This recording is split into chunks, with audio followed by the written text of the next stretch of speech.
2026 টি-20 বিশ্বকাপের মঞ্চে আজ মুখোমুখি দুই জায়ান্ট দক্ষিণ আফ্রিকা এবং নিউজিল্যান্ড।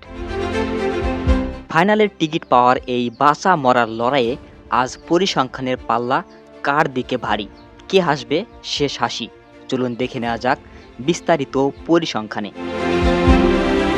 প্রথমে আসা যাক দুই দলের মুখোমুখি লড়াইয়ের ইতিহাসে। টি-20 বিশ্বকাপের ইতিহাসে দক্ষিণ আফ্রিকার রেকর্ড নিউজিল্যান্ডের বিপক্ষে বেশ ঈর্ষণীয়। এই ম্যাচের আগে বিশ্বকাপে তাদের 5 বার দেখা হয়েছে, সবকটিতেই জিতেছে দক্ষিণ আফ্রিকা। তবে সব মিলিয়ে আন্তর্জাতিক টি-20তে দুই দল এ পর্যন্ত 16 বার মুখোমুখি হয়েছে। এর মধ্যে দক্ষিণ আফ্রিকা জিতেছে 9টি ম্যাচ এবং নিউজিল্যান্ড জিতেছে 7টি ম্যাচ। অর্থাৎ পরিসংখ্যানে প্রোটিয়ারা কিছুটা এগিয়ে থাকলেও কিউইরা বরাবরই শক্ত প্রতিদ্বন্দ্বী।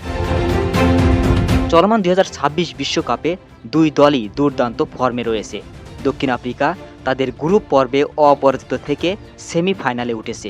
বিশেষ করে কুইন্টন ডিকক এবং হেনরিক ক্লাসেনের ব্যাটিং তাণ্ডব যে কোনো বোলিং লাইন আপ গুড়িয়ে দিতে সক্ষম। অন্যদিকে নিউজিল্যান্ড দল পরিচিত তাদের টেকনিক্যাল গেম এবং ফিল্ডিংয়ের জন্য। রচিন রবীন্দ্র এবং মিশেল সাটনারের অভিজ্ঞতায় কিউইরা বড় ম্যাচে সবসময় ভয়ঙ্কর। বিশেষ করে নকআউট পর্বে নিউজিল্যান্ডের কামব্যাক করার ক্ষমতা বিশ্বখ্যাত। পরিসংখ্যানের বিচারে কোন দল এগিয়ে? যদি আমরা আইসিসি টুর্নামেন্টের রেকর্ড দেখি তবে দক্ষিণ আফ্রিকা এগিয়ে আছে। বিশেষ করে টি-20 বিশ্বকাপে নিউজিল্যান্ডের বিপক্ষে তাদের 100% জয়ের রেকর্ড তাদের মানসিকভাবে বাড়তি সুবিধা দেবে।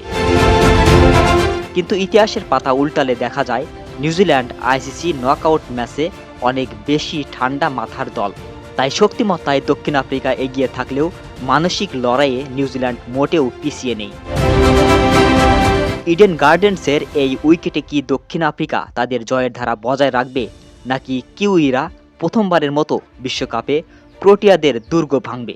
আপনার মতামত কমেন্টে জানান।